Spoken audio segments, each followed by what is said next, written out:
Hey everyone, and welcome back. So we're going to be learning about inspiration. And inspiration is a pretty tough topic because I always get the question of how do you stay inspired? Where do you find your inspiration? And things like that. I mean, it is a tough question to answer, and we're going to get right into that.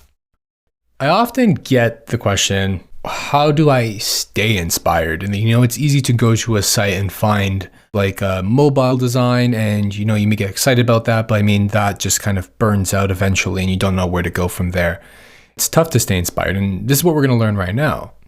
So it's not a secret that being creative, you can get drained of ideas. It could be you're working at work and you're on a single project and it's just it's draining the life out of you. And that does happen.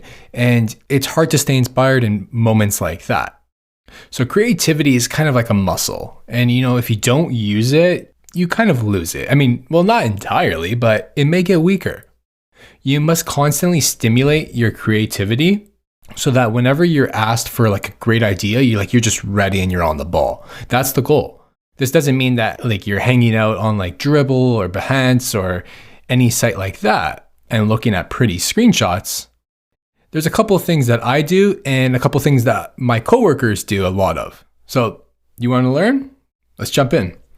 Number one, this may kind of seem obvious, but talk to the people your peers. Having engaging conversations with the super smart people you work with is going to be amazing. If you're not doing this, you should. Some of the most inspiring conversations I have been with my peers over lunch or coffee or a walk. Sometimes these chats end up with you maybe helping out with a design challenge of some sort, or just understanding what they're going through. It may make you think about your problem a little differently or may inspire you to do something differently. So definitely talk to your peers because they are where you are. They are smart like you and they have a lot to talk about and they have a lot to share. So tap into their brains. Next is study others. This is another big one. So I kind of lied a bit when I said that, you should be studying your peers and what your peers are doing at all times. It could be on Dribbble or something like that, but it's important to study their work and break down their solution to discover how they thought about it. It's not just about looking at what the solution is, but it's also about dissecting it, understanding what their solution was for, what the problem was. I like building little collections of these solutions that I can always pull from as inspiration. So if I'm thinking about a certain design pattern, like social login or something like that, I may have just a collection of screenshots on how people solve that I really like. I think you should collect examples of great techniques. Don't copy, but learn from them so that it can inspire better solutions for the products you build. The next one is you should surround yourself with great design. Try thinking about how you can surround yourself with that inspiration. It could be your home. It could be a desk like this. It could be digitally. If you have a Dribbble collection or something like that, I keep on going back to Dribbble. Keeping inspiration around you allows you to pull from whatever you need to. It also serves as a great reminder for what you want to achieve. I also find that even making your workspace just very comfortable and very much attuned to how you are as a person could really help just your workflow in general. A desk like this is really nice and it may not suit all of us. I have a really nice desk at home and I really love just sitting there and working there. There's some plants on the desk. There's some lights just to have less strain on my eyes.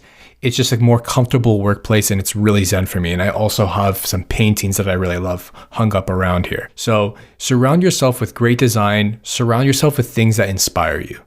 I think this one's it speaks for itself. You should really educate yourself and stay educated. Reading books is huge. I love to read. I love to read on a variety of different topics. Not just design. I like to learn about product management and how to increase my workflow and increase team velocity and stuff like that. So stay educated on a variety of topics. Remember to always try and learn. It's huge. Read books about your discipline, read books about other discipline, read articles. You don't need to be an expert in terms of the different types of disciplines that you're reading about, but you should want to learn about things like development or facilitation or user patterns or marketing. This really helps you contribute thoughtful ideas whenever you discuss those types of topics.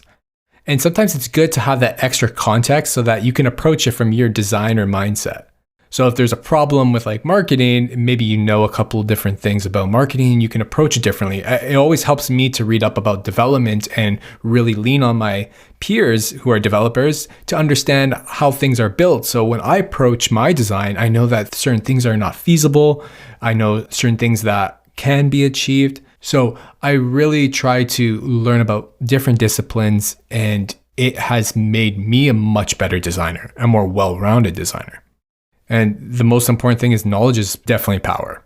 So this is probably the best thing you can do, is just stay educated on a variety of topics. Sometimes you have to take some time to design for yourself. It can be exhausting designing for a client, and sometimes it can get demoralizing at some points. You may be stuck on a project for 6 months. I know people that have been stuck on projects sometimes for a year, and it really depends on what type of company you're working for, but it may happen. And at that point, you could be, like I said, on a project for months and have total lack of inspiration. You may feel like your work or your ideas aren't inspiring you or anyone else. And you should probably think about ways that you can design for yourself. It can be anything. It could be an app. It could be like painting. I sometimes like to paint on my spare time, especially with my children. So, stuff like that, it just really takes the load off your shoulders. It allows you to kind of express some of your creativity and get inspired to also design. Now, this one is another great one. I don't do this personally. I have a lot of coworkers that love to travel. And one thing they say is travel exposes you to new culture. It could be like different people. It could be different experiences. And by immersing yourself in an area away from your home, you kind of push yourself out of your comfort zone. And it kind of opens your eyes to new possibilities. So, travel the world if you can. I know a lot of remote workers that love to travel and work elsewhere.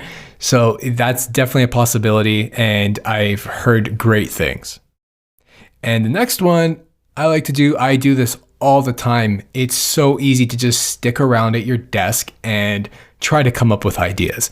But, scientifically, 2014 study by Stanford University found that walking boosted your creativity. And sometimes you just need to leave your office and go for a nice walk. You don't know who you may see. You don't know what you may encounter. I often like to chat with coworkers on a quick walk. I like to go grab a coffee or something like that and just get a breath of fresh air and then come back to a problem if I'm having a tough time. So these are the different things that I do and my coworkers have done, and they've been proven to work. I feel inspired all the time just because of my surroundings personally. And I love taking my walks. I love talking to my peers, and I'm just staying educated on a variety of different topics. Take these tips with you and do your best to stay inspired.